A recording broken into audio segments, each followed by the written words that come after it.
Never been played, let them sleep where they lay. Ain't no charade. Until this day, I kill the track and stand over the grave. Never been played, let them sleep where they lay. Ain't no charade. Until this day, I kill the track and stand over the grave. Never been played, let them sleep where they lay. Ain't no charade. Until this day, I kill the track and stand over the grave. Never been played, let them sleep where they lay. Ain't no charade. Until this day, I kill the track and stand over the Call grave. the game like a coordinator.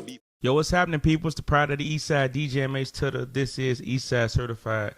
We got a special guest in the building, man. This guy needs no introduction because he's East Side Certified alumni. Like, if you pay attention to the show, you know this gentleman been here before, and he brought a new project this time. He got some new music out, and I'm going to let him tell y'all about it. Kollege is here. How you doing, broski? I'm doing good, man. You know, just living life and, complaints, just working on music, you know. I hear that. Welcome back to the show. Thank you, man. I appreciate you, man, for sure. You know, long time no see. I know, right? So what's been up with you? Man, just working on music, man. Just working hard on this project. I know I checked out A-Way's interview with you as well, and he kind of hinted at the project. But, you know, it kind of took, you know, skeletal form at first. So it was like 4 different versions. And then, after I did my last single, Kiss Me, which is kind of like a pop project, I was like, I'm ready to get this done. So everything, kind of just came into fruition. And, that's kind of how this project came about. So I'd say probably recording, probably about like a year and a half, maybe 2 years on this one. So for sure. What made you take your time with this one and decide that you wanted to, curate it in a different way? Definitely. Well, I'm almost like it's like a mad scientist in the basement when it comes to this music. I always want to be concise, and I want to be efficient. Music is almost really a form of communication. And we living in an age where you want just the honest truth. You want people to get to the point and get about it. So I think in terms of the time it took. It just, took a minute to just, get one with yourself and be like, what am I looking out of this project? What do I want to get out of it? And being R&B, I was like the 3 singles that I had, which was SpaceX, Bad Habit, and Kiss Me. I wanted to show versatility. I wanted to show that I write, I produce, and, want to be established in that, but I do all of this from my heart. So Word. That's why it takes a minute to get it done, but I would say once it's done and you hear it, you're like, man, this is going to be something that people remember, and it means something to you. So definitely. Did you produce the whole project yourself? Well, I would say overall I probably produced about 60%. On a couple songs I had co-producers. Okay. There's only one feature on this project, Treasure. Shout out to her. Shout out to Treasure. She coded what she do. But overall, I would say different songs such as Secret Love Affair. I wrote and produced that. Don't Tell.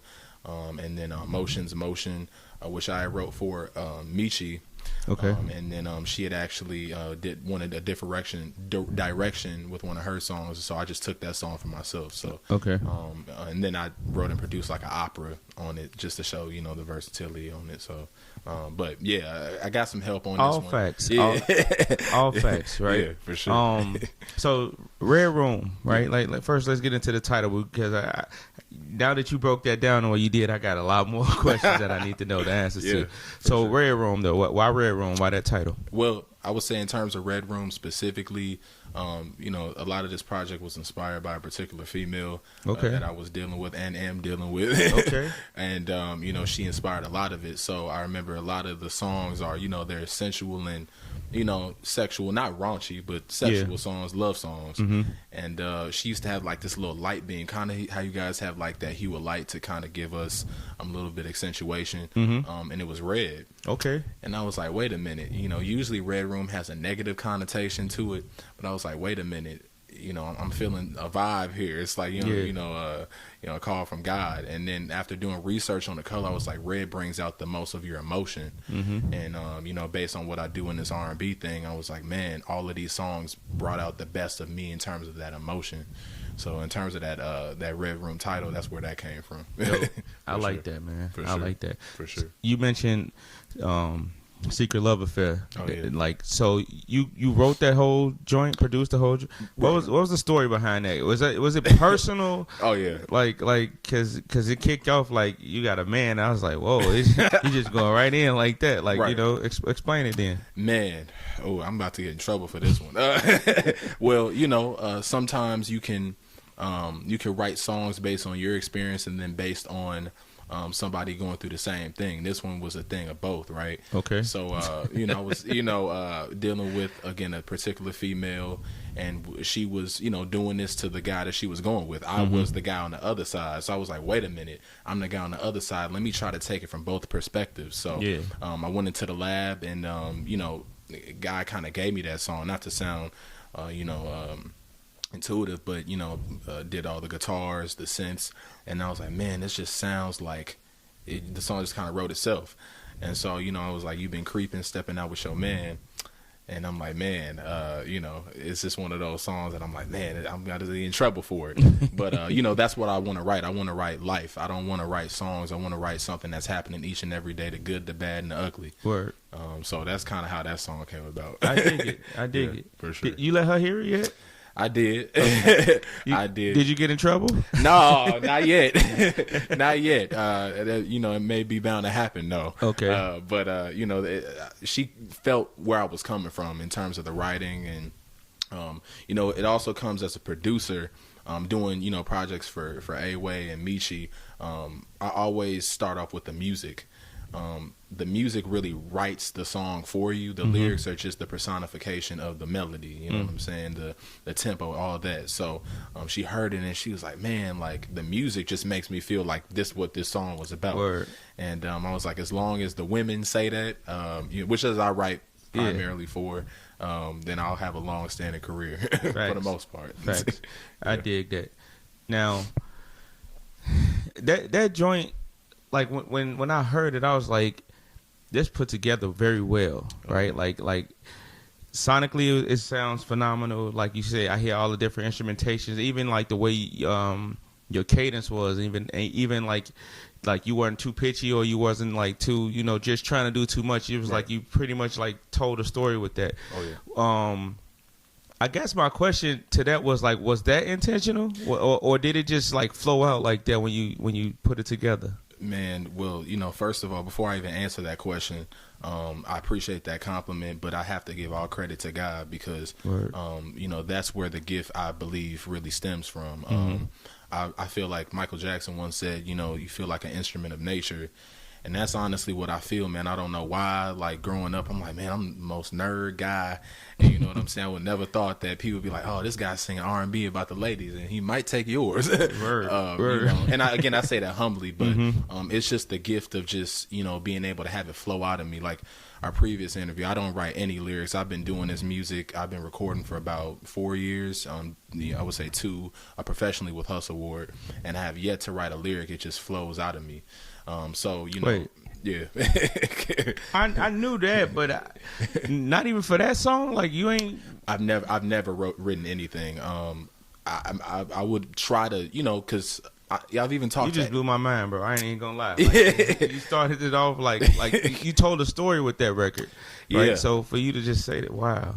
Yeah, man. It's like I said, it's a blessing, and that's why I don't take it for granted. It's like LeBron James, he has the gift of playing basketball at a high level. He's gonna use that gift each and every single day, and I've done it so much to where people are like, how do you do that? And I'm like, I really don't know. I wish I knew the science and the formula behind it, but I'm just blessed to have the gift, and for people like you to enjoy it, and that's what you do it for. Word. So, for sure. You just blew my mind, right? Like, golly. Man. So you kicked off the album with the opera, with the opera joint. Yeah. First of all, that took me from back, but I want to say this: Red Room in its totality, it reminded me of, and I said this in the last interview, but it reminds me of R. Kelly, right?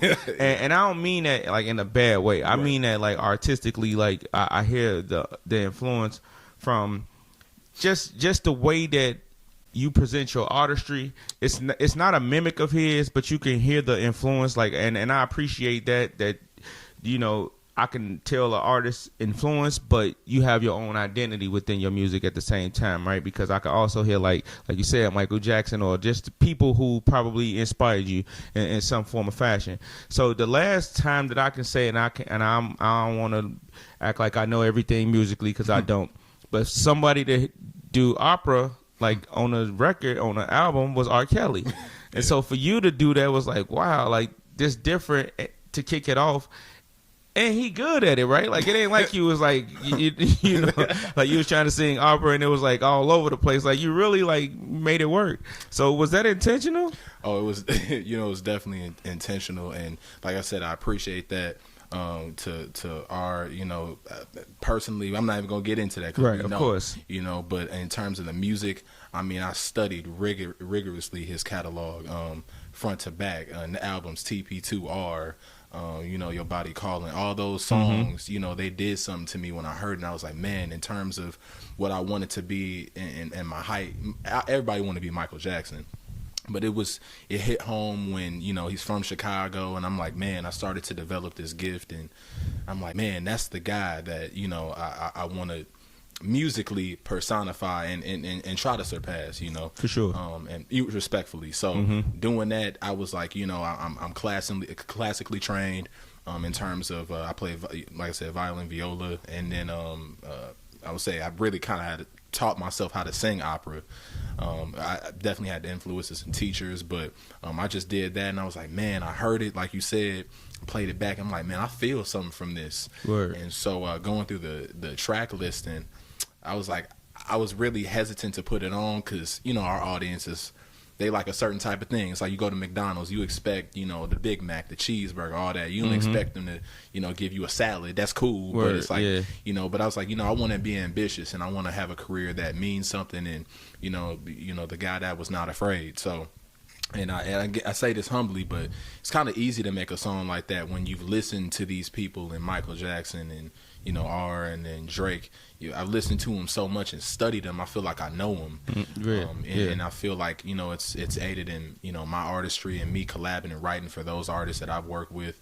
Like I said, it's just a blessing. But, you know, that was definitely one of the most interesting tracks. I love it. And what now again, every time you say something, like, it gives me a more introspective space to think about the project, right? Because like now I'm thinking about musically.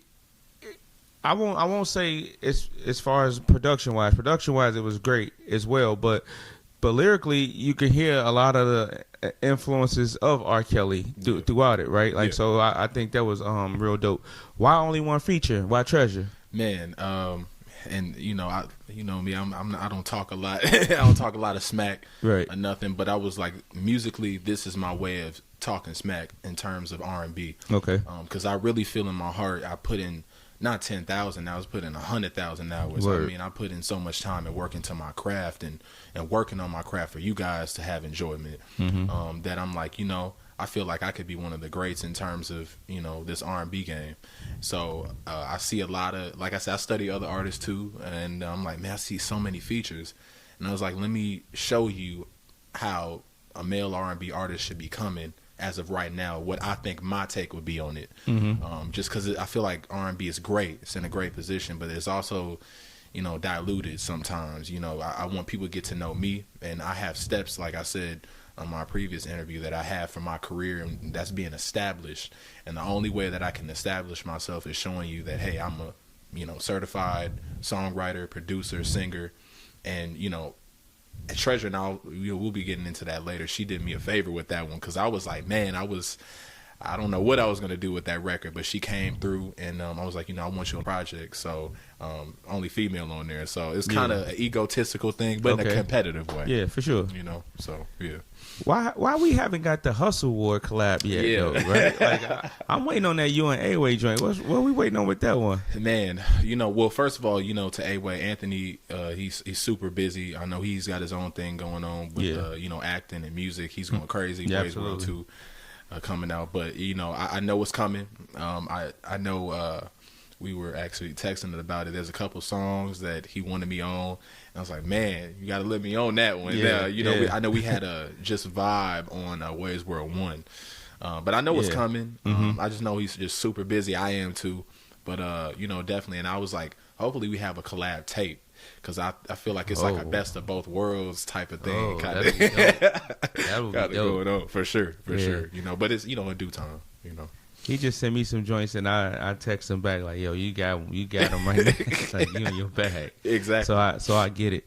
When we get in the project though, when I got it, so I'm excited about that. We got it at Eastside Certified, but when the world get the project? Yeah, for sure. And it's gonna be next Friday. Okay. I haven't announced that yet, but that will be coming this week. We're starting the promo for everything certified.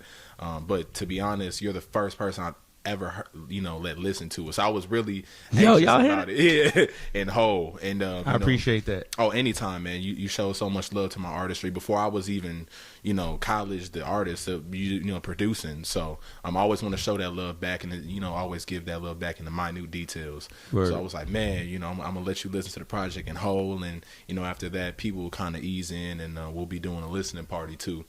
For it, so it's gonna be dope, man. So just send me the information. I'll be there too to let everybody know. I heard it already, for sure. Most definitely, man, for sure.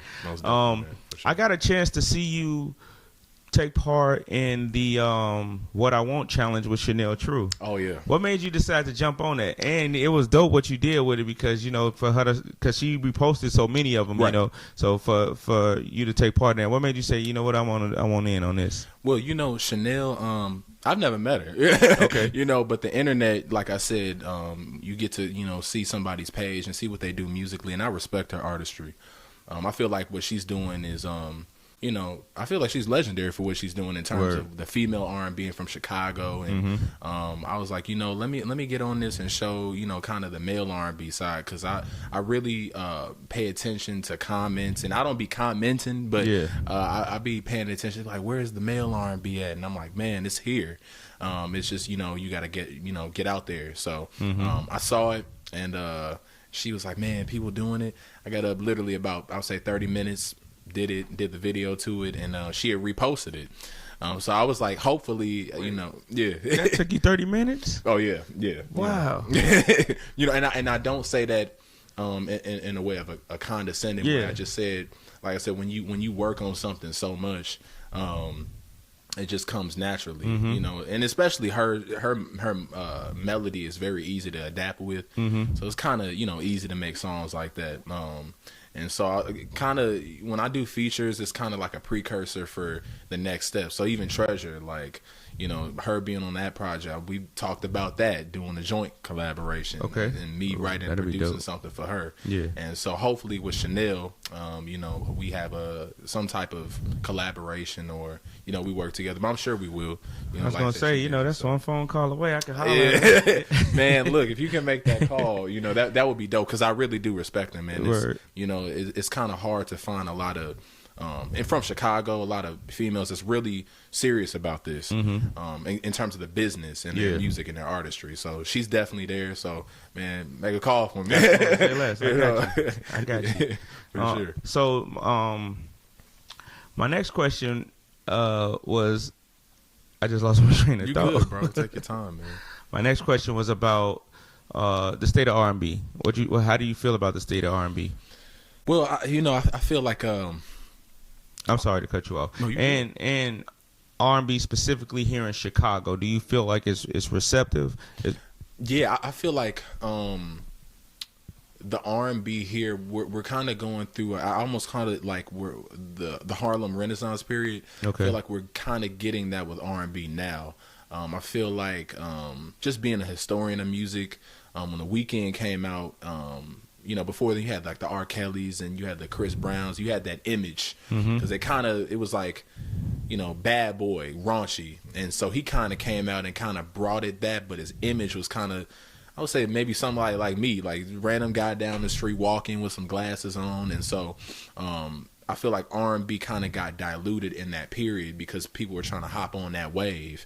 And, I would say from like 2011 to 2018, he even said, I feel like a lot of those songs were based off of the sound he created. So I feel like from 2018 to now, you've kind of had a hiatus in terms of mainstream R&B. You've had, first of all, the females are killing it. Facts.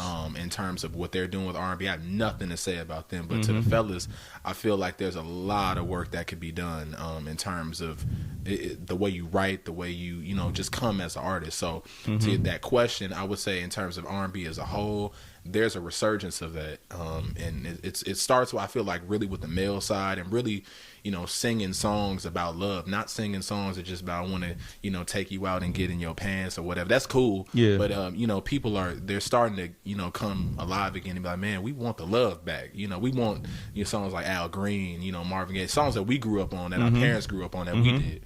And I would say in Chicago, it's having that type of resurgence. I see it sometimes. They say people need to come together, and I understand that. I don't know if that would ever happen. Yeah. You know, because again, this is it's not hip hop, but it's still competitive. Absolutely. You know, so you can have people come together and do it, but I really feel like it's going to take a couple of artists to be like, hey, let's have a friendly competition, but let's be, you know, have the same mindset that we doing this for the people. We do this for the love of the music, and heighten the awareness here in Chicago for R&B. And when you have competitive competition, not everybody can be number one, but it's about the contribution to this genre. Word. You know, that your parents, me, everybody has love. You know, people have, you know, made babies off of this, got married to it. We want to keep that integrity alive. So I feel like in both Chicago and R&B, that's where it's leading to. I dig that. At one time, These Girls Ain't Loyal was like the number one R&B joint. It Like, was. And I was like, yo, that's crazy. It But, was. You know, and that's clearly like not an R&B joint at all. Exactly. But to piggyback off what you're saying, at the same time that I do agree that, you know, a lot of male artists don't really speak about their feelings in music no more, right? Like, exactly. I got a love-hate thing with some R&B, right? Yeah. And what I mean by that is like the women, I like women R&B because them women pour their heart out. They tell you exactly how they feel, why they feel the way they feel, what happened, right?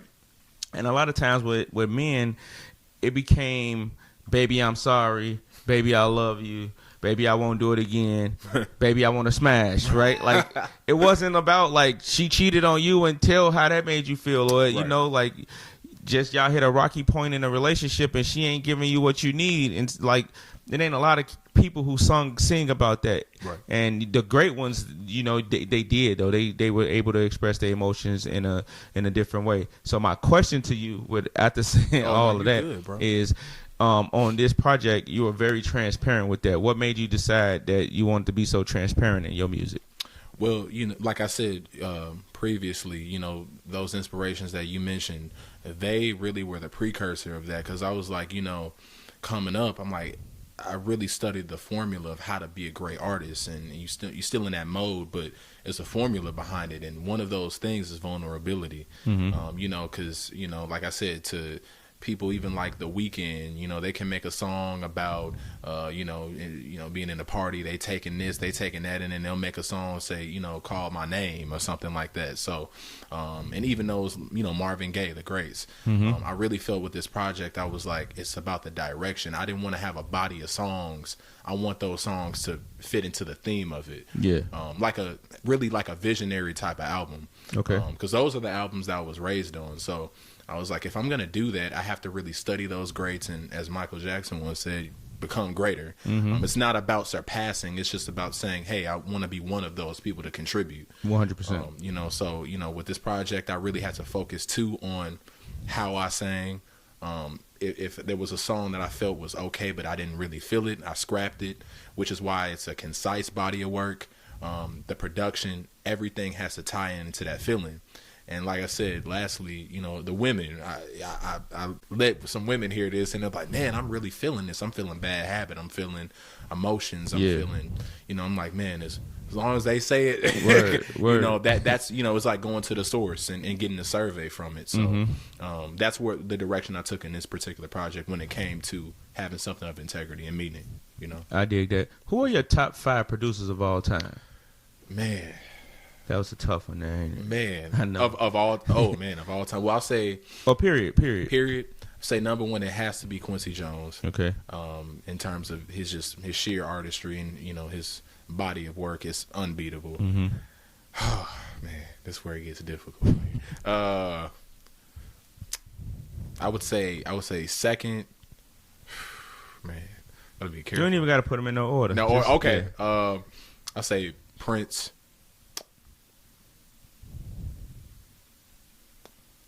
R. Kelly. Man, this is gonna be hard. Man. Yeah. Timberland, Okay. and then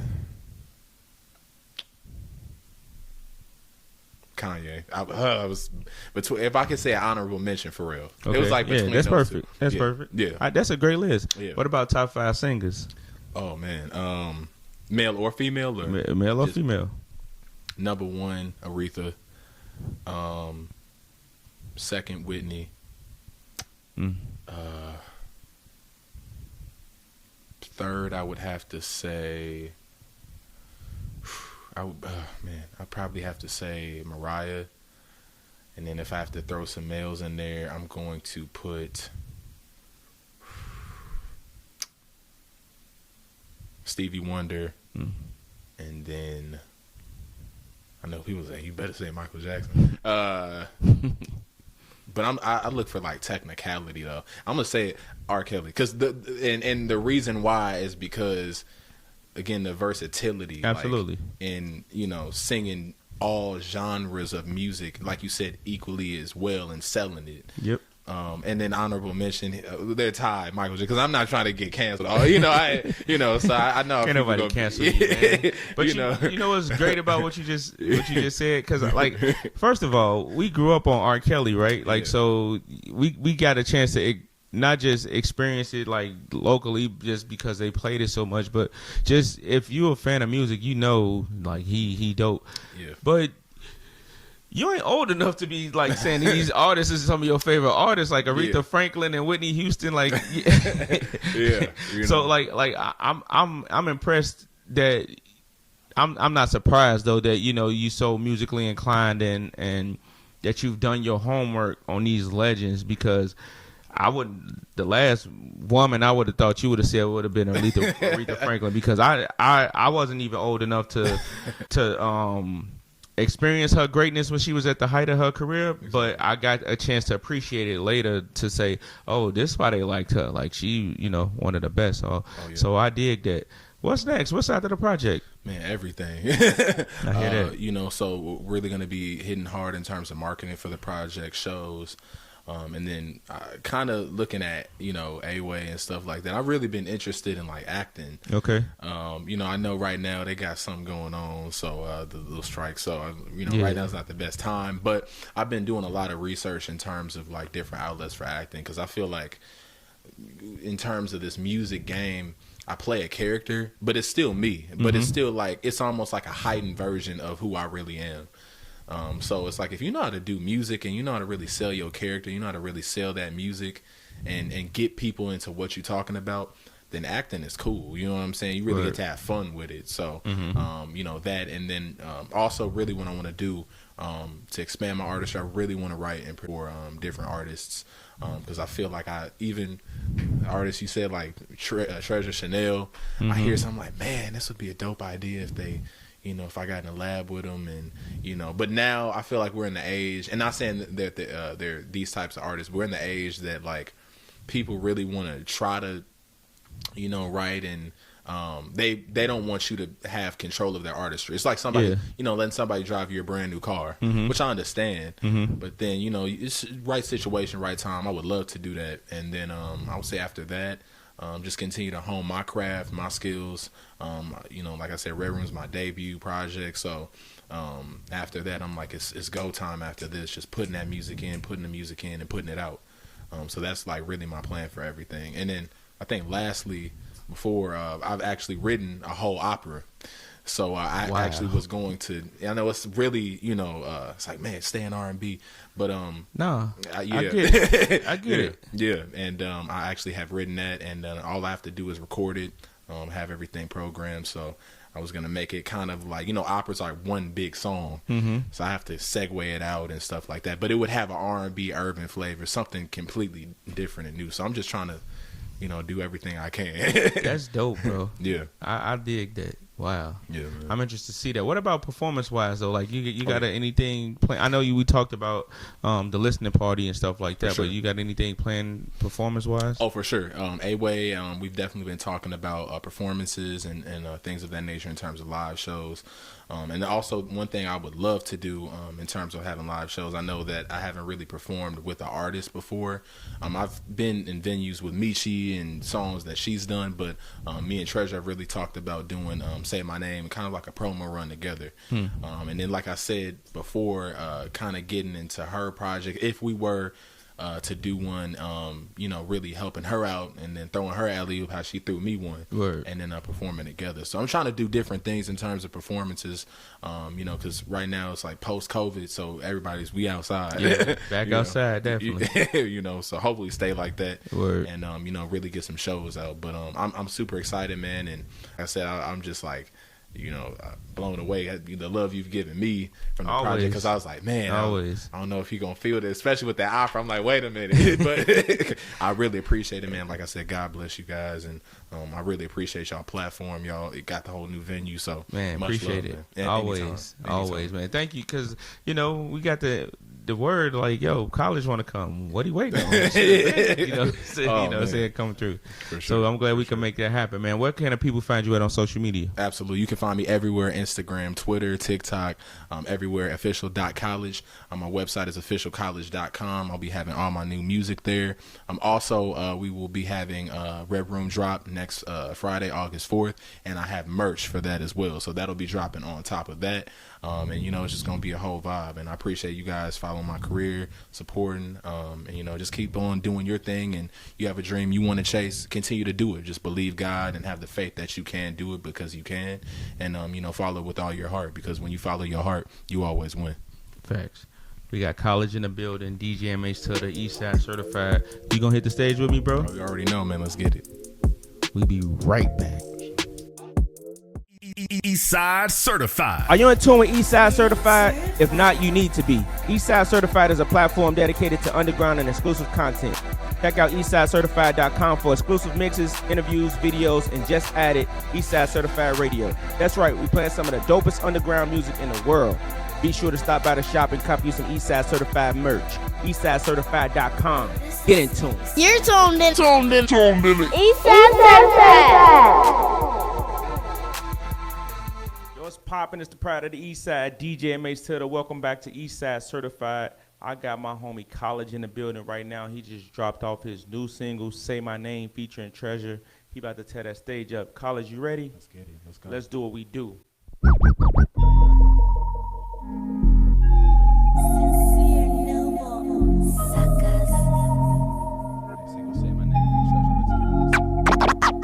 Oh yeah.